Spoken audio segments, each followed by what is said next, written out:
Maruti Suzuki রিস এর injector বের করার সিস্টেম আমি দেখাবো। প্রথমেই এর সুইচটাকে আমরা খুলে নিচ্ছি। সাবধানত আমাদের এই সুইচ খুলে নিতে হবে।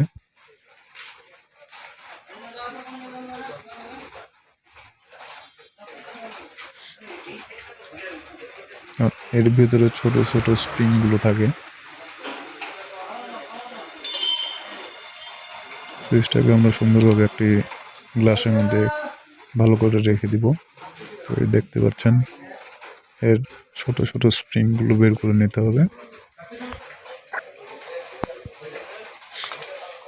এই লকটা খুলে আমি এই ফ্যানটিকে বের করে নিব।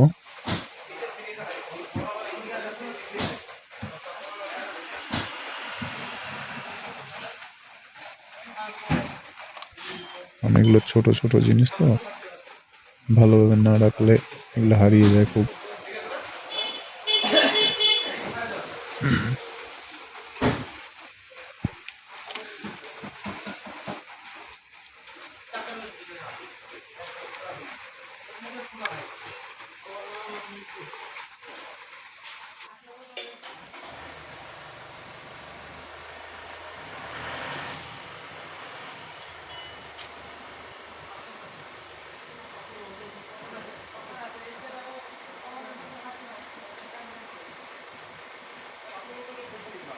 এই জিনিসটা আমাকে একদম সাবধানভাবে বের করতে হবে, কারণ এর ভিতরে একটা ছোট্ট বল আছে, যে বলটি পড়ে গেলে দেখা যায় না।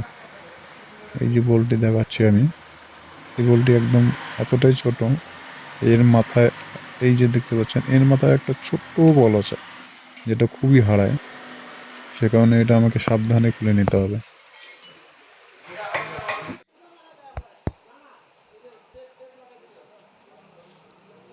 তারপর আমি পোলারটাকে ফিটিং করব। তার আগে এই নিপিলটিকে খুলে নিব, কারণ এটা থাকলে একটু অসুবিধা হয়। কারণ প্রত্যেকটা জিনিস আমাকে সাবধান করে খুলে নিতে হবে। কারণ এই ইঞ্জেক্টরটা আমি মোটামুটি আজ 5 দিন ধরে ট্রাই করছি, বের করতে পারছি না।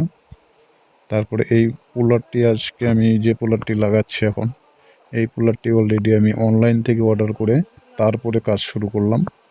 তো আমি আগে যে পোলারটি হাতে বানিয়েছিলাম সেই পোলারটি আপনাদেরকে লাস্টে দেখাবো। তো ওই পোলার দিয়ে মোটামুটি আমি 5 দিন, 6 দিন ট্রাই করেছি, কিন্তু বের করতে পারিনি। হয়তো ওয়েল্ডিং থেকে ছুটে যায়, নয়তো যে পোলারটা থেতে লাগাই সেটা ভেঙে যায়, এরকম একটা পরিস্থিতি হচ্ছিল। খুবই জাম ইঞ্জেক্টরগুলো, বের করতেই পারছিলাম না।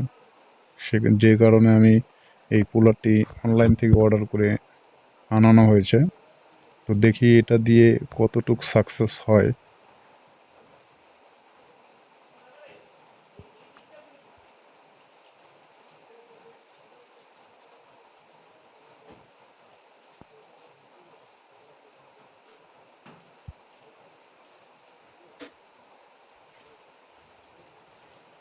আমি প্রত্যেকটা নাট ভালোভাবে টাইট দিয়ে নিব, কারণ ভিতরটা আমি খুব সুন্দরভাবে টাইট দিয়ে নিয়েছি।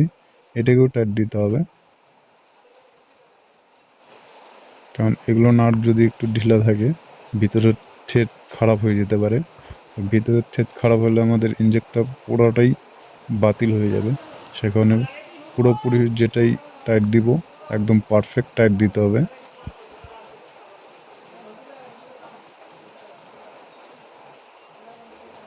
পোলারটা পোড়াটা দেখানো যাচ্ছে না, কারণ নিচের ইঞ্জেক্টরের গোড়া দেখালে পোড়াটা দেখানো যাচ্ছে না। তো কারণ এটাই আমি ইঞ্জেক্টরের পোলারটাকে হাই করে নিয়েছি, একটা সকেট লাগিয়ে পোলারটাকে হাই করেছি, যে কারণ আমি যদি এটাকে শক্তিটা বেশি দিতে পারি। দেখুন কতটা হার্ড, আপনারা বুঝতেই পারছেন। এত প্রেসারে মারার পরেও ইঞ্জেক্টর আমার বের হচ্ছে না।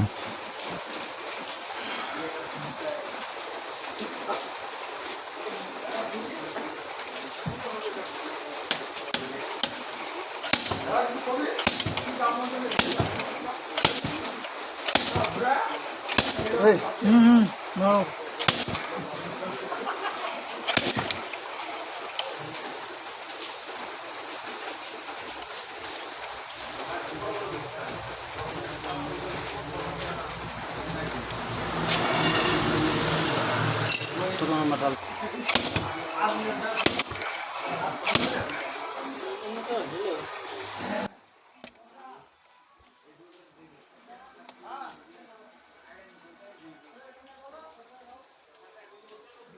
আমরা 2 নাম্বারটা ট্রাই করব। এটা একটু বের হলো, এটা বের হলে আমরা 2 নাম্বারটা ট্রাই করে নেব, কারণ একটা চাপাতে 2টা ইঞ্জেক্টর লাগানো থাকে, যে কারণে এটা একটু বের করে আমি 1 নাম্বারটাকে ট্রাই করব। আমি 2 নাম্বার বের করছি।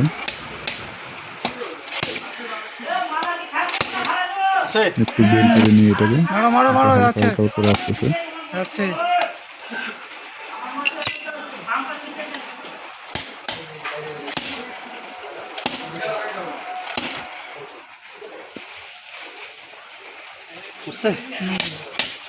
দেখতেই পাচ্ছেন কতটা জাম।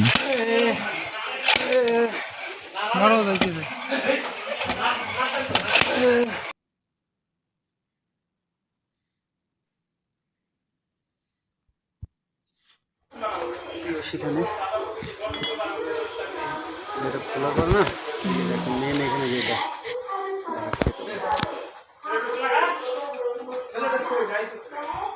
বেড়ে গেল।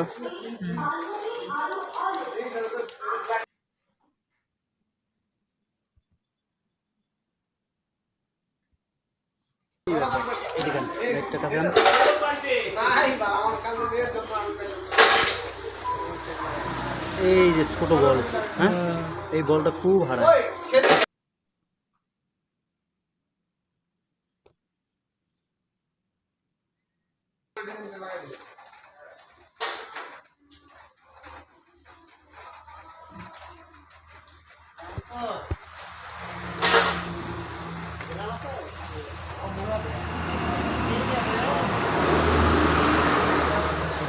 ছোট চোখে পড়ে না, বুঝলি?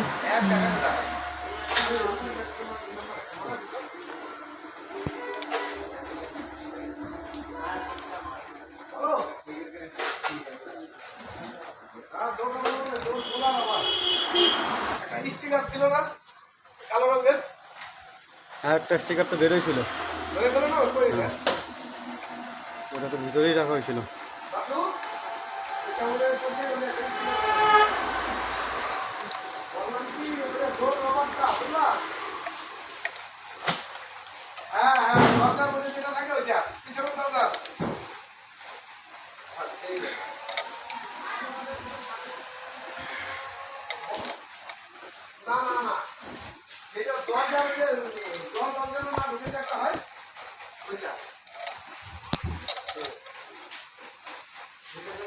এই টায়ারগুলো যদি একটু উল্টাপাল্টা হয় খারাপ হয়ে যেতে পারে, তাই এটাকে আমরা ফুল টায়ার দিয়ে নিব একদম।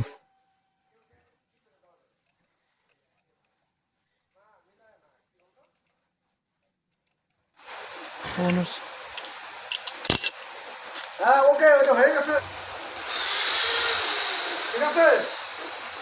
এই যে 205 টাকা ভাড়া দিচ্ছি আমি।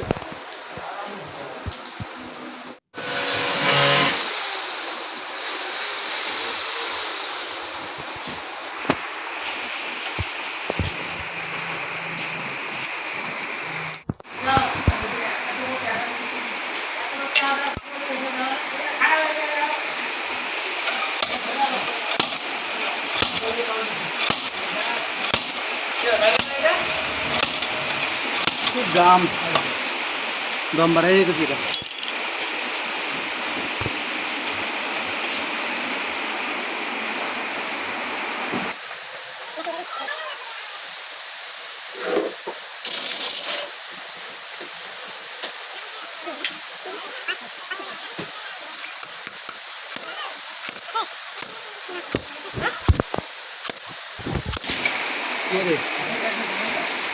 বেরোয় হালকা হালকা, দেখ একটা কাছে আন। হ্যাঁ আচ্ছা আচ্ছা আচ্ছা আচ্ছা আচ্ছা আচ্ছা আচ্ছা আচ্ছা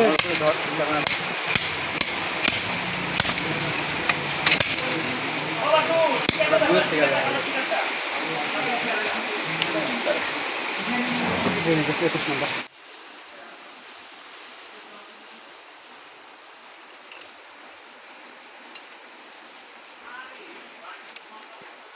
এখন আবার 2 নম্বর টিউবে লাগাচ্ছি। মানে 1 নম্বরটা একটু বের হয়েছে, এখন আবার 2 নম্বরটা একটু বের করে নিতে হবে। কারণ এভাবেই ধীরে ধীরে আস্তে আস্তে করে আমাদের ইঞ্জেক্টর দুটোকে বের করতে হবে।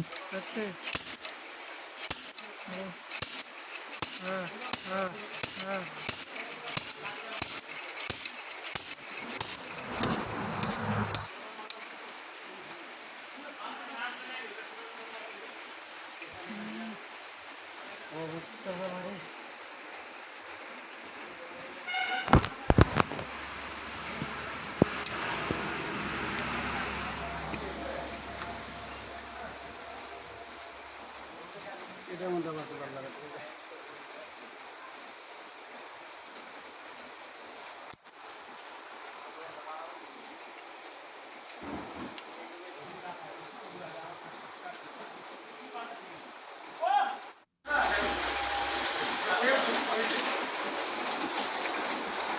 কি অবস্থা?